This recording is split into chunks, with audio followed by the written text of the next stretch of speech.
एक सवाल मैं और पूछ लेता हूं जो बहुत चर्चा चलती है खास करके उत्तर प्रदेश को लेकर के।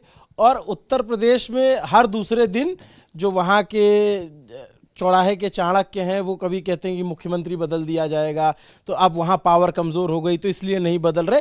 ये बातें आप लोग तक भी पहुँचती होंगी, इसका उधर कोई असर जाएगा? वहाँ पे कुछ दिखता है आपको? एक हिंदी के वरिष्ठ और सम्मानीय पत्रकार हैं, इन दिनों Indira Gandhi national centre for arts के कर्ता धर्ता हैं, राम बहादुर राय।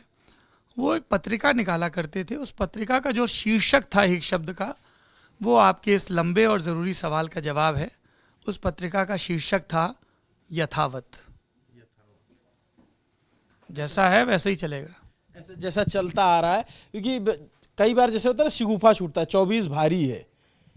मतलब योगी आदित्यनाथ को लेकर के जो उनके विरोधी खेमा है, इन हाउस बीजेपी में ही बहुत सारे विधायक मोदी ये जानते हैं कि अगर वो योगी, जिस तर्क से योगी आदित्यनाथ को हटाया जाएगा, वो तर्क तो नरेंद्र मोदी पर भी लागू होता है ना। फिर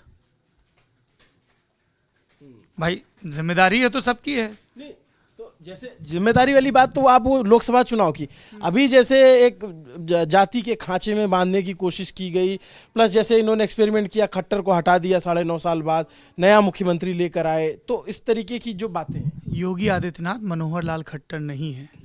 उनकी अपनी एक स्वीकार्यता है, अपनी एक लोकप्रियता है पब्लिक के बीच में, काडर के बीच में नहीं है। कार्यकर्ताओं के बीच अलोकप्रिय और वोटरों के बीच लोकप्रिय। That is Yogi Adityanath for you. Bureaucracy के बीच लार्जली लोकप्रिय, फ्री हैंड देते हैं, लेकिन जिनको पोस्टिंग नहीं मिलती है उनके बीच अलोकप्रिय, जो कि हर मुख्यमंत्री होता है।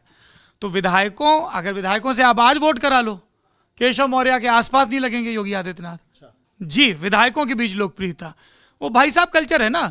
केशव जी के पास आप जाएंगे, आप ब्लॉक के कार्यकर्ता सबसे पुचकार के बाद 4 फोटो भी, योगी आदित्यनाथ के आप आसपास नहीं भटक सकते, ऑडियंस मिलने में दिक्कत होती है। पर उनका ये कहना है कि भाई मेरी वर्किंग शैली यही है। अब आप आ रहे हो, आप एसएचओ की, एसपी की बुराई कर रहे हो, इसको हटा दो, उसको हटा दो। योगी आदित्यनाथ खेमे का ये तर्क रहता है। उनकी तस्वीरें भी दिखती तो ज्यादातर वो अधिकारियों के साथ दिखते हैं। वो विधायक आते भी हैं तो वो एक बड़ी सी सफेद मेज है, उसके इधर मुख्यमंत्री बैठे रहते हैं, उधर बैठे रहते हैं वो, और फिर एक ट्वीट जाता है और उस ट्वीट की प्रकट भाषा होती है माननीय मुख्यमंत्री जी, या प्रकट भाषा होती है माननीय महाराज जी, तो वो दोनों चलते हैं।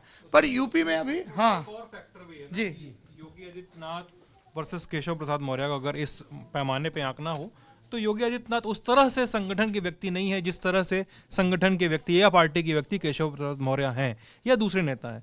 योगी आदित्यनाथ एकदम दूसरे बैकग्राउंड से बीजेपी में आके अचानक 2017 में पता चला मुख्यमंत्री है यार। ये वो हिंदू युवा वाहिनी की पूरी पॉलिटिक्स से निकल कर आते हैं, एक अलग किस्म की पॉलिटिक्स करते रहते हैं गोरखपुर में, बीजेपी से एकदम अलग लाइन पकड़ते हैं। तो इसलिए भी वो नेताओं के उतने खास नहीं है, इसलिए भी विधायकों के उतने मनपसंद नेता नहीं है वो, क्योंकि एकदम अलग किस्म की लाइन उन्होंने पकड़ी हुई है।